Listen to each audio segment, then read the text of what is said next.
In 1886, the great Chiricahua Apache war leader Geronimo surrendered after a lengthy effort to capture him, led by General George Crook.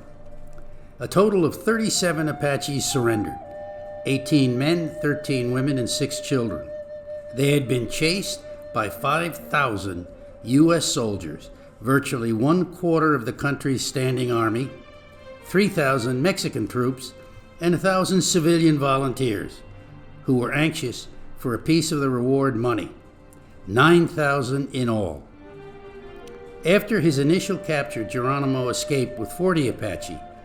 General Crook appealed to President Grover Cleveland to agree that the best way to get Geronimo back is with acceptable negotiated terms. Cleveland refused and insisted on unconditional surrender, and General Crook resigned in protest. His replacement, General Nelson Miles, conjured a scheme. There were 434 Chiricahua at the San Carlos Reservation. Many were family and friends of Geronimo's band. Miles sent word that they would all be sent 2,000 miles away, never to be seen again, if Geronimo did not surrender. He did so on September 4th, 1886. This was the beginning of 26 years of imprisonment of the remnants of the Apaches. The red headband is worn by Chiricahua scouts for the Army. They can cover 50 miles a day on foot, find water where the cavalry couldn't, and it's likely many of the soldiers wouldn't have survived without them. When Geronimo surrendered, they were disarmed and shipped off to prison in Florida after having faithfully served the white soldiers. Among the prisoners was Geronimo's translator, Sam Hausus, and his wife, Blossom, the parents of Allan Hausus, who became this country's greatest sculptor of the mid-20th century. Allan Hausus was the first free-born Apache after the release from Fort Sill, Oklahoma, of the remaining prisoners in 1912.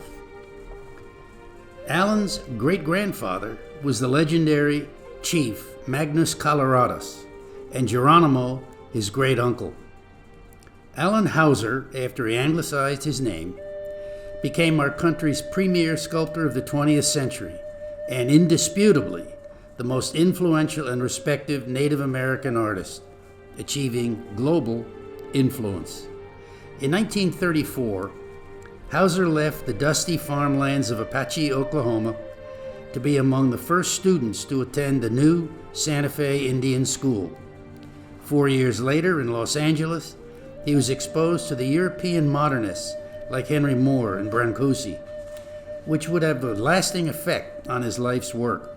An unexpected commission in Lawrence, Kansas, in 1948 found Hauser with little formal experience in monumental stone sculpture, using an ordinary street jackhammer and some homemade tools to fashion a 12-foot block of Carrara marble into a breathtaking figural piece memorializing Native American servicemen who died in the war. Here we see Hauser completing a monument-sized work entitled The Future. This Chiricahua family is now on display in Albuquerque, New Mexico.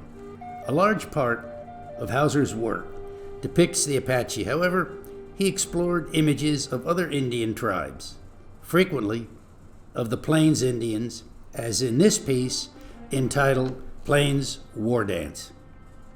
This vividly demonstrates his ability to deal with movement and dynamic composition of the figure.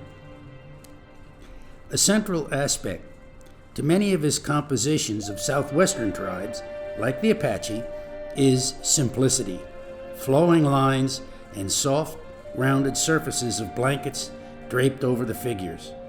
The Sioux and other Plains tribes, however, were different, more heavily decorated with weapons, shield, and beaded items like vests and pipe bags. Hauser continued to work, achieving great recognition, but also taught in several schools until in 1975, at age 61, he stopped teaching to devote full time to his art. Over the next 19 years, he achieved the most spectacular output of art ever seen, an estimated 1,000 works in stone, wood, and bronze. He had nearly 50 one-man shows and numerous museum representations, including the Smithsonian, the Met, the White House, MoMA, the United Nations, as well as museums in Tokyo, Berlin, Paris, and the British royal family. In 1979, Allan Hauser became the artist in residence at Dartmouth College, which was a land-grant school founded in 1769 for the education of Native Americans. While at Dartmouth, he worked with marble from the local quarries in Rutland, Vermont.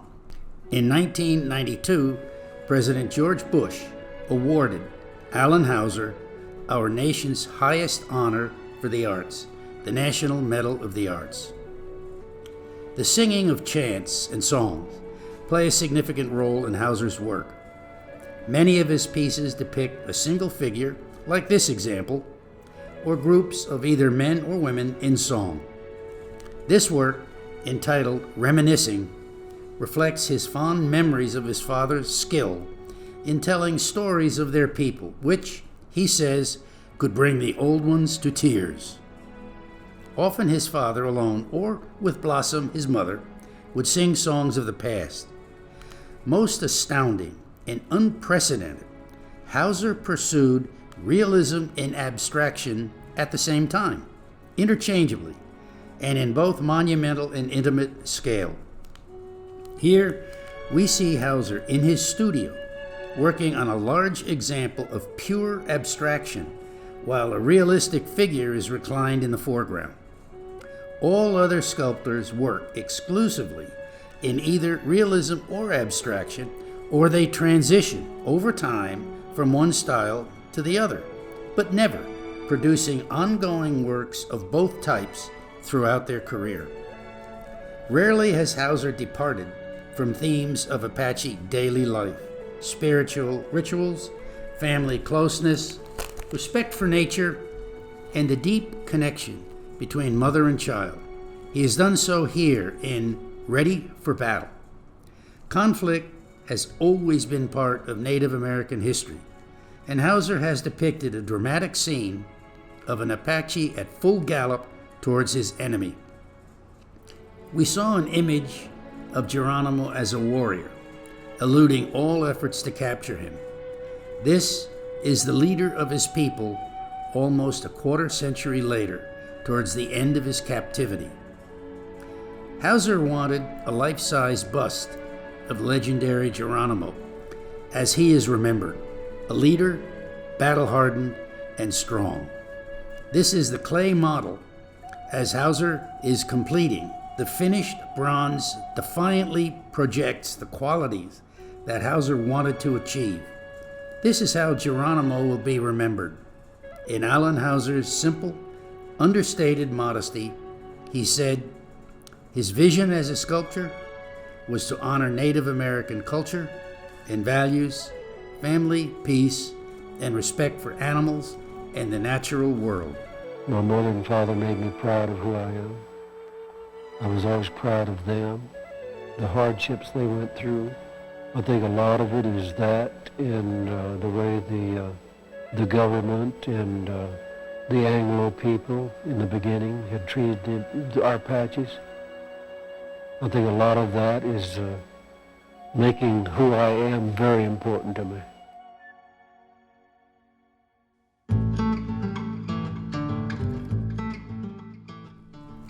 As our title suggests, the West is many things that are stark facts and complete myths. But there's a lot in between. It's comprised of factual things, events, people, but they've been enhanced by storytelling and fictionalized even while they were happening in dime novels and for more than 100 years in film. These become symbols of the West. The rope, or as it is sometimes called, the string, or the whole line, was an essential tool for the working cowboy, but also the symbol of the dashing cowboy roping a steer. This image cannot be mistaken for anywhere else in the world than the American West. This is the oldest state law enforcement agency in North America, formed in 1835 when Texas was owned by Mexico. They were described by a writer. They ride like a Mexican, trail like an Indian, shoot like a Tennessean, and fight like the devil. They were the only men to respond to Colonel Travis for help defending the Alamo. They fought and died there. Yes, the Texas Rangers. Their legend is enormous. Among other things, after several other law enforcement agencies failed, the Texas Rangers tracked down and killed Bonnie and Clyde. And they did it without the help of Walker. The stagecoach appears in most Western films, but its feeling of authenticity slips a little bit when it becomes a prop for the Greatest Showman and his touring Buffalo Bill Wild West show. Here we see a very prominent painter of Western scenes posing a character who has probably never been west of New Jersey on his rooftop in Hoboken, New Jersey. With enough poses, we can get a Western action scene that looks like this by the artist. Here is a Pony Express rider changing horses at one of the 165 way stations along the 1,966-mile route from St. Joe, Missouri to Sacramento, California. The Pony Express operated with 180 riders and 500 horses. The average rider was under 20 years old and weighed less than 125 pounds. Among the early riders was a young Buffalo Bill Cody. Many experts believe Jackson's interpretation of these fearless young riders is the finest sculptor of the subject. It's hard to believe that any commercial endeavor that only lasts 19 months could generate such instant recognition as the Pony Express. After such a short period, it was replaced by the telegraph.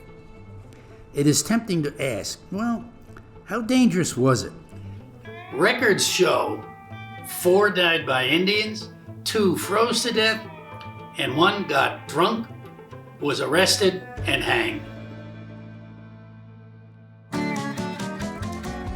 The Western saddle is an essential piece of every film made about the cowboy, and perhaps none more recognized than the Texas Trails saddle from the 1880s. The sculptor, Roger Ayers, was working as a ranch foreman in Nebraska when he gave a painting that he had done in his spare time to his boss's wife, who asked, "Why on earth are you cowboying for a living when you can do something like this?" Well, he took it to heart and began lessons wherever he could find instructors. He also pursued saddle making, and by 1982 was considered among the top 10 bit and spur makers in the country. After settling in Santa Fe, he combined his real-life experiences as a ranch hand with being a master saddle maker on a project of sculpting a series of iconic saddles of the West. Skill and authenticity are evident in representing one of the truly essential tools of a working cowboy. I don't believe there are any countries in the world that have an event comparable to the American rodeo. It is purely a symbol of the West. The rodeo is, quote, cowboys on steroids. Basically, man against much bigger beasts not known for their mental prowess. We talked about the sculptor Harry Jackson in depth. Here he captures a real event by a real cowboy and a real horse. It gives it a universal feel. Entitled Two Champs, Jackson captures in violent detail the legendary rodeo ride of 2 champions, Clayton Danks and Old Steamboat. Danks, born in 1879 at a stagecoach station in Nebraska operated by his father, gained fame as a fearless bronc rider at the Cheyenne Frontier Day Rodeo. The champion bronc, Old Steamboat, had never been broken and described as the fiercest bronc at the rodeo. They met head-on in 1909. In those days, the rider had to stay aboard until the horse stopped bucking. Today, they have to stay on for only 8 seconds. Danks stayed aboard until Old Steamboat was broken. In 1914, when Steamboat died, Danks was quoted, "I think part of rodeo ended for me too. I miss that black horse beneath me." Both champions are installed in the Frontier Day Hall of Fame. An early effort to break the bronc resulted in a headlong crash into a corral fence, splitting his nose. When he breathed heavily, it whistled. He sounded like a steamboat. Now, listen carefully to appreciate the irony. Listen carefully. Steamboat was foaled on a British-owned cattle ranch. President Ford, in celebration of our bicentennial in 1976, presented a casting of two champs to Queen Elizabeth, where it resides in the Crown's collection. Just think of that for a moment. It is ironic. It is worth noting the state of Wyoming has had a bucking bronco and rider as the state seal.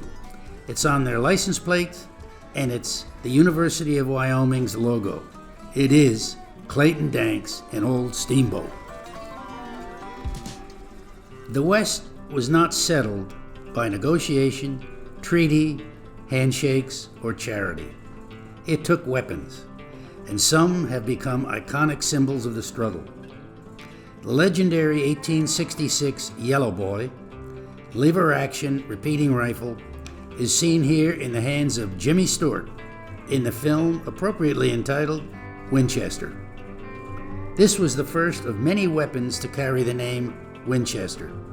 Introduced right after the Civil War ended, it became the favored weapon of cowboys, settlers, lawmen, the U.S. military, and Indians. Chief Sitting Bull owned one. Its name came from its distinctive side-loading brass frame. Soon the word became synonymous with rifle. The Navy Model 1851 Colt pistol was used during the Civil War and was popular throughout the westward expansion. It was a cap and ball revolver and more cumbersome to reload than the newer fixed metallic cartridge pistols, yet continued to be produced until 1879. Well, despite the Navy designation, it was used primarily by civilians and military land forces. Made of steel and brass with leather and wire wrapped handle, the U.S. Model M1840 Cavalry Saber was used throughout the Civil War until the conclusion of the Indian Wars, circa 1890. The saber is a curved blade weapon used primarily by mounted troops in a slashing motion.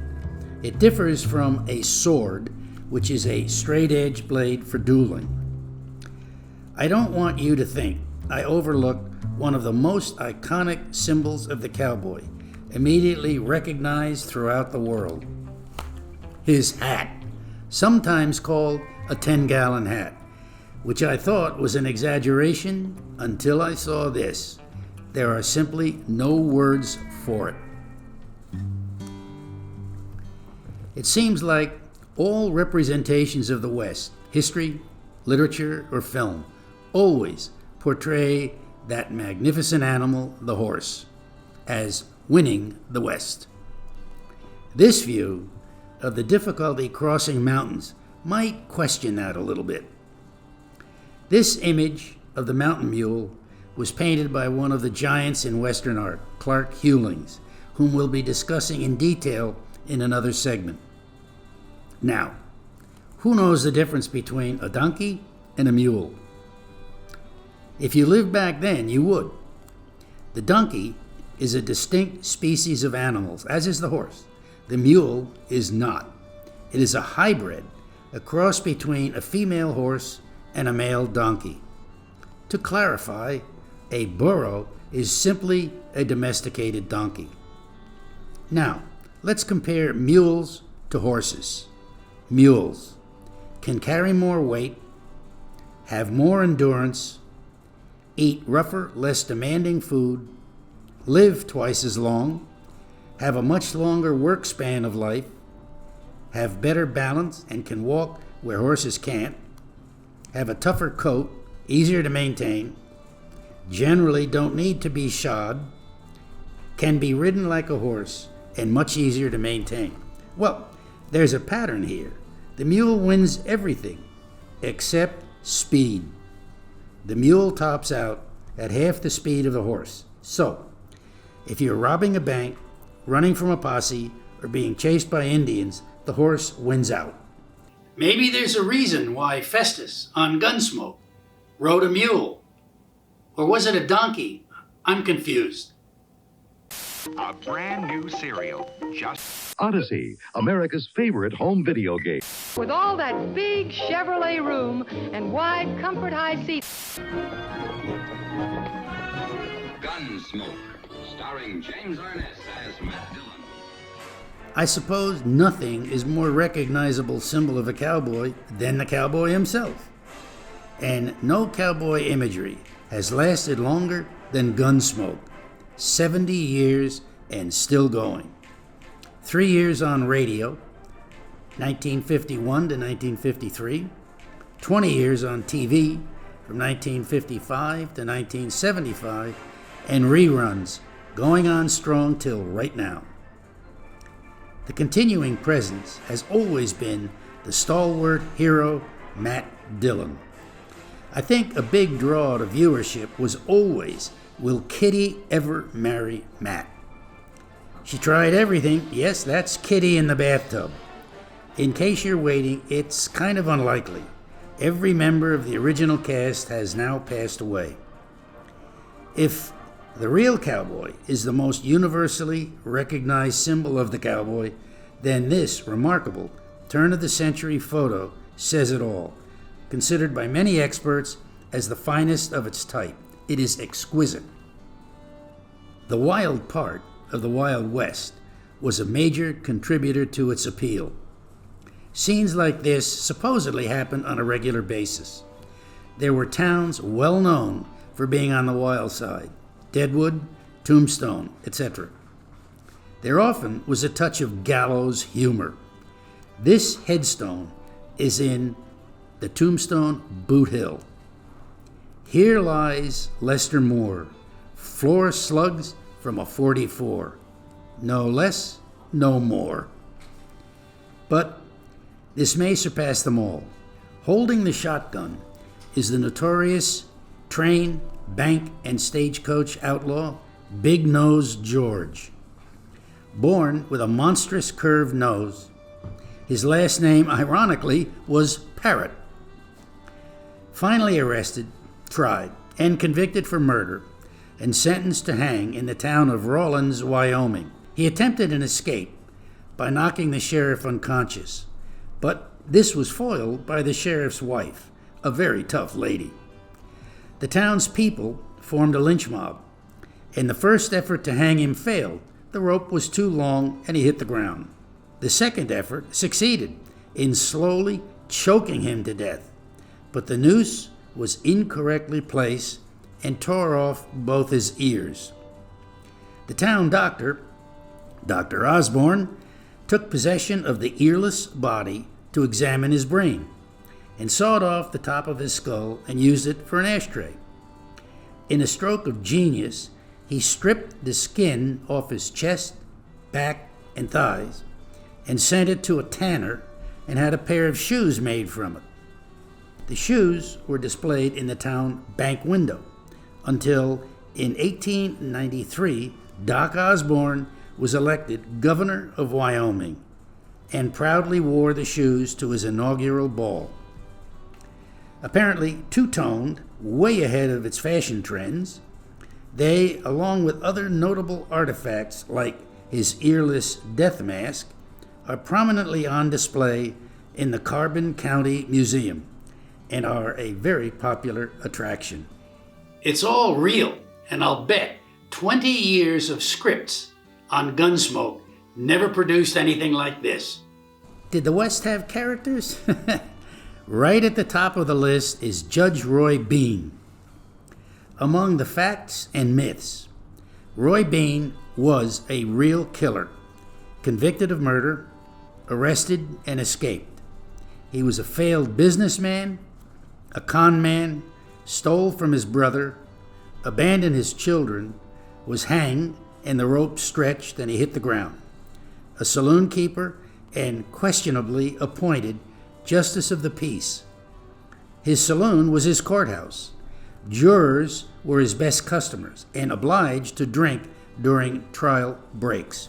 He levied fines against all cases and he kept the money. None of it went to Texas. He was hopelessly enamored with the British actress Lily Langtry, whom he never met, but he named his saloon and the town that he lived in after her. He owned one law book, outdated. He billed himself as the only law west of the Pecos. Eastern dime novels loved him, calling him the hanging judge. In fact, he only sentenced 2 cowboys to be hanged and 1 escaped. There have been 4 Hollywood films and dozens of TV episodes and serial novels featuring the life and times of Judge Roy Bean.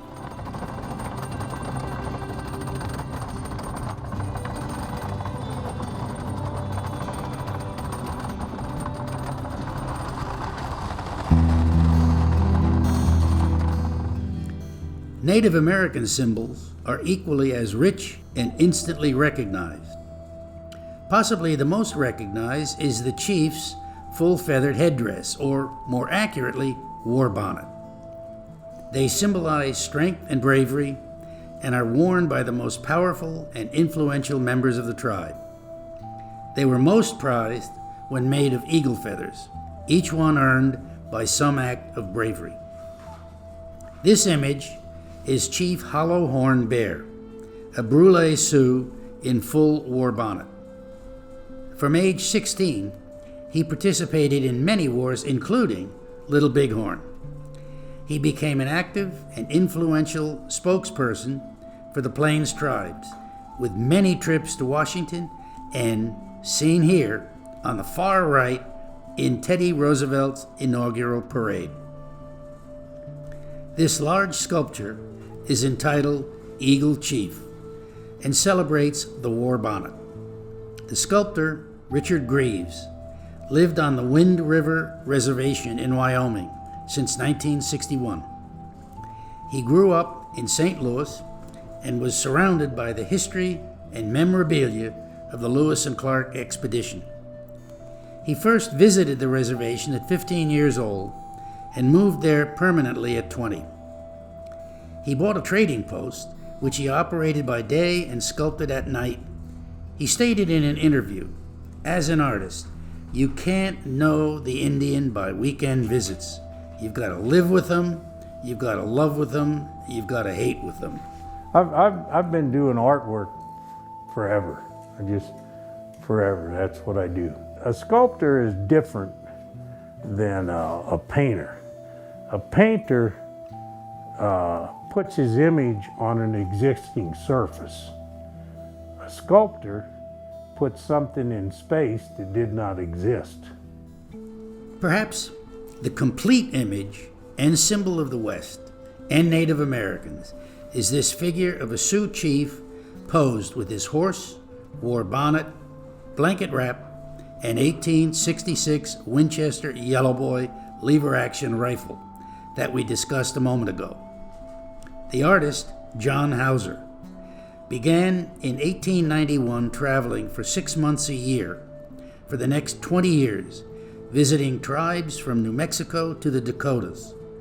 His sympathetic, honest portrayal of Indian life earned him the name Straight White Shield and adoption into the Sioux Nation. Seen here is an image of John Hauser visiting the grave of Kit Carson in Taos, New Mexico. This ledger drawing by an Indian records a battle between the Ponca and the Lakota Sioux. The artist likely participated in the fight. Conflicts between Native Americans and whites were better known and documented than the wars between Indian tribes, which were numerous and often. These wars were for territory and often scarce resources as well, as opportunities for braves to achieve honor and respect within their own tribes. Seen here is a monumental piece by Dave McGarry of the legendary Lakota Sioux war chief Greyhawk. He proudly displays item taken from his traditional enemy, a Crow warrior. Greyhawk wears the Crow's bear claw necklace and his Springfield carbine tucked in his belt. The gunstock war club, beaded martingale, and the Crow's prized war robe record now rests on Greyhawk's shoulders. They're all trophies of victory. Not only are captured or stolen belongings from an enemy a strong symbol, but also they're features of warriors' own dress. In this elaborate figure of a Yankton Sioux warrior, Dave McGarry has demonstrated the many symbolic elements in the piece that could only be communicated with his extraordinary use of color. The red war shirt is a symbol of the power he derives from Mother Earth.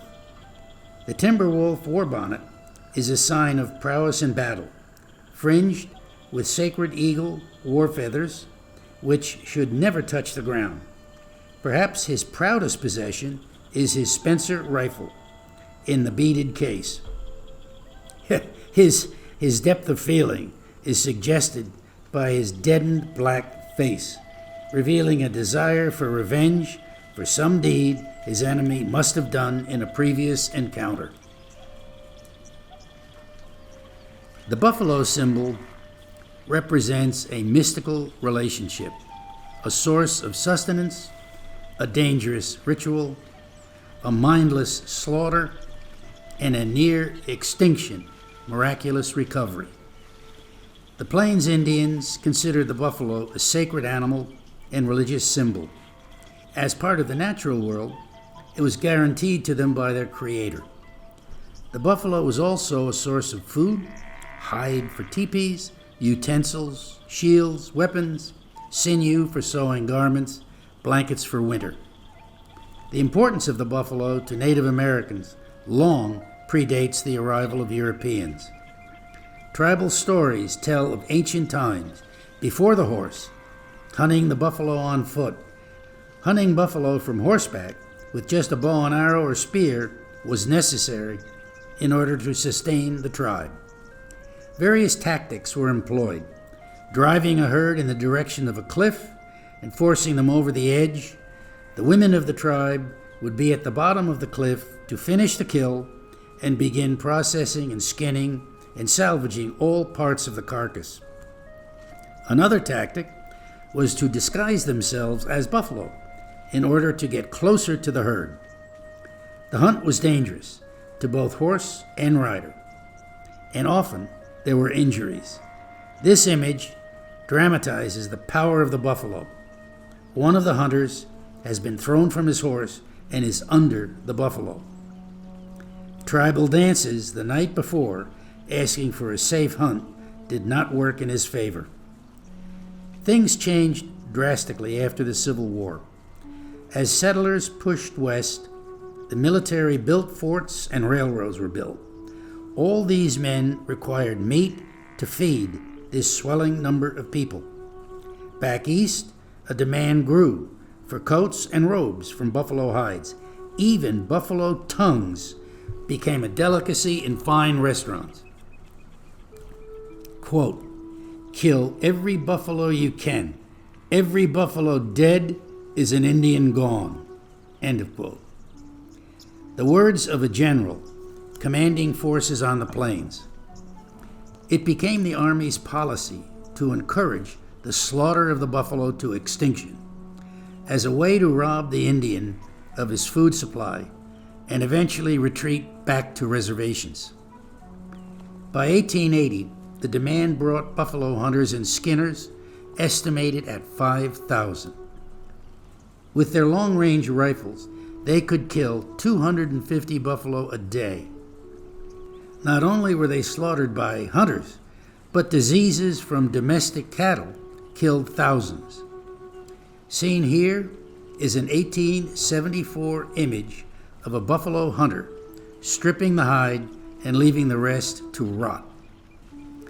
There were some famous names among the hunters: Wyatt Earp, Bat Masterson, Wild Bill Hickok, William F. Cody, who earned his name Buffalo, just to mention a few.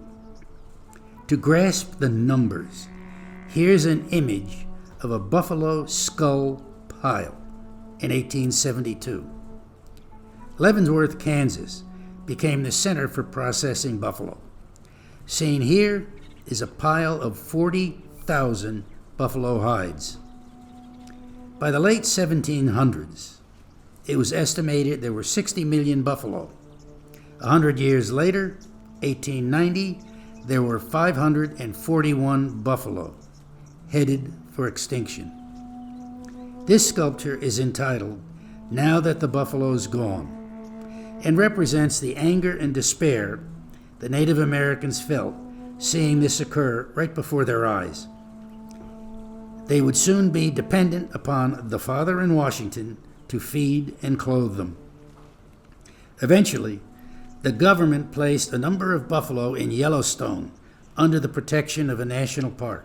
Well, today it is estimated there's about 150,000 buffalo. And thanks to films like this, well, we all know the real word, Tatanka, which is Lakota Sioux for buffalo. The sculptor, Lincoln Fox, resides in Colorado. His focus is on spiritual, religious, and ceremonial images passed down by the rich oral history tradition of many Plains Indian tribes. The buffalo skull has become a standard image in the depiction of western prairies and a loss that Native Americans experienced at their slaughter. It is unique that a large animal skull has become a decorative feature in a piece of art. War paint was used by many cultures, even my relatives in Scotland. Well, that's according to Mel Gibson. In North America, anthropologists believe war paint was used for well over 1,000 years. It was employed to both create fear in the enemy, as well as providing the wearer with protection in battle. The designs were often specific to the warrior. Beyond the use in war, it was worn as part of spiritual ceremonies and dance. It's believed that each marking has a specific meaning, not just randomly applied. This piece is entitled "Dressed to Kill." The brave is carefully examining how fierce he looks, possibly in a mirror captured during a raid on settlers' wagon trains. The symbolism of war paint is one of danger, instantly communicating the wearer's intent. The sculptor's name is Carl Puglisi, a New Yorker who became fascinated with the West and all of its imagery at a very young age. He's written books, lectures, and founded organizations dedicated to the study of the West. Carl Puglisi's work is in the Military Museum at West Point. It's not often a real person emerges as a symbol for a whole race or time. This is an extraordinary photo of a Southern Cheyenne chief named Wolfrobe. In the late 1870s, the Cheyenne and Arapaho were forced to leave their historic open plains lands and relocate to a large part of today's Oklahoma along the upper Arkansas River. Once again, the pressure to open more lands to settlers caused one of the most despicable moments with the formation of the Cherokee Commission in 1890. to negotiate a large chunk of the previously ceded land.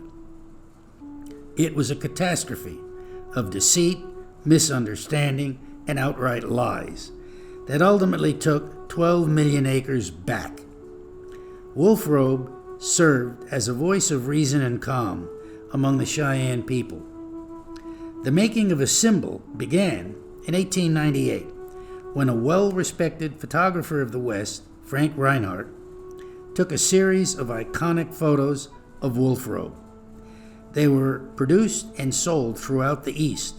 This became the popular image of an Indian chief, considered by the public as the perfect look. This is a painting of Wolfrobe by John Hauser, whom we just discussed a moment ago. The medallion around his neck is the Benjamin Harrison Peace Medal given to him for his participation in the Cherokee Commission.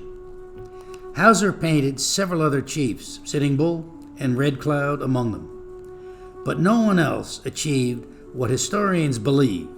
Wolfrobe is the figure represented on the Indian head nickel. Now, that's a symbol. This is romantic, idyllic, and pictures a world that one might like, not necessarily how it really is. The artist reflects strong academic training with the best instructors in Europe. There's a unique quality to the view of Indian life. It reflects the way painters, sculptors, and photographers pictured the vanishing race well into the 1910s and 20s. Yet this one was painted in 1882, only 6 years after The Little Bighorn, and 3 years before Wounded Knee. The artist had no interest in historical imagery or themes of warfare, both popular at the time. This is an evocative and portrays a time which society would come to wish did, in fact, exist.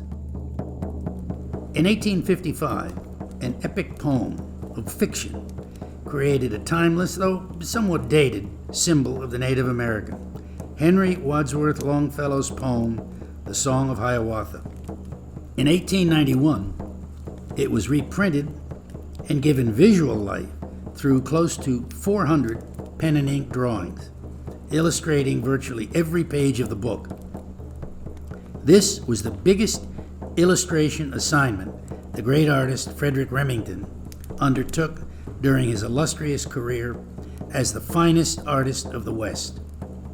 Remington's legacy is more than 3,300 paintings and drawings, 25 sculptors, which still set the standards today for excellence, and he wrote 8 books. This fully realized drawing of a Native American is actually found on page 115 of the book. Some of the passages in this early fictional representation of the Indian may be recalled today, 165 years later. By the shores of Gitche Gumee, by the Big Sea water, at the doorway of his wigwam, in the perfect summer morning, Hiawatha stood and waited. Well, of course, who could forget who his awaited love was? Minnehaha. Remington executed a somewhat spiritual image of Minnehaha's death. Well, perhaps spiritual is the wrong word, more like overdramatic. Dave McGarry has given us another piece entitled Tools of the Trade, which not only reflects much about the wearer of these objects, but also about the commercial trading all the way back to the 1670s with establishments of the Hudson Bay Company. Depicted here are a war bonnet, trade axe, war shirt, shield, and the coveted 1870 trapdoor Springfield carbine. Many of these items could have been obtained from active trading posts throughout the frontier. Early on, beaver pelts for the export to Europe were the principal trade items. Later came blankets, beads, knives, guns, and even cooking pots. This era has given the West many of its colorful stories, both fact and fiction. As a young student at the Art Students League, Glenna Goodacre felt she had created a minor masterpiece when her instructor glanced at it and replied, "It's pretty bad, but you could work on it a little longer and make it even worse." The esteemed sculptress commented years later, "You know, you can learn from criticism, but you don't learn from praise." Glenna is seen here, seated beside a clay image of her Indian masterpiece entitled, "He Is, They Are." Texas-born sculptor Goodacre has received virtually every award one can bestow on a sculptor. She's sculpted almost 50 recognizable figures, including Presidents Reagan and Eisenhower, Coach Red Blake, General Hap Arnold, etc. Perhaps her most well-known work is the Vietnam Women's Memorial in Washington. But look closer at He Is, They Are.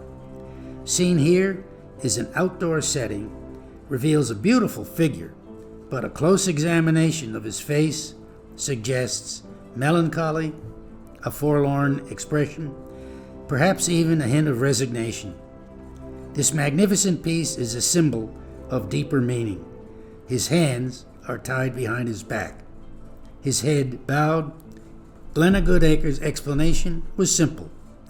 The Native Americans were banished from their ancestral lands. We tied their hands.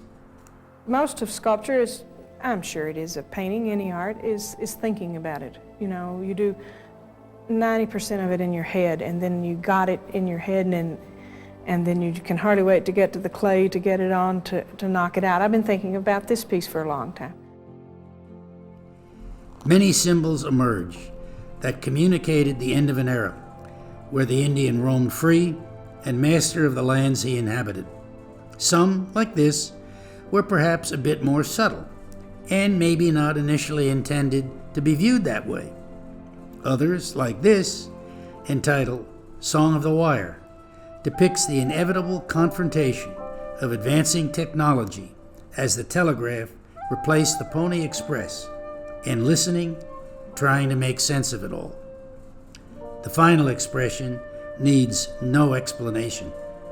It is a clear symbol of the cost of westward expansion to the first Americans.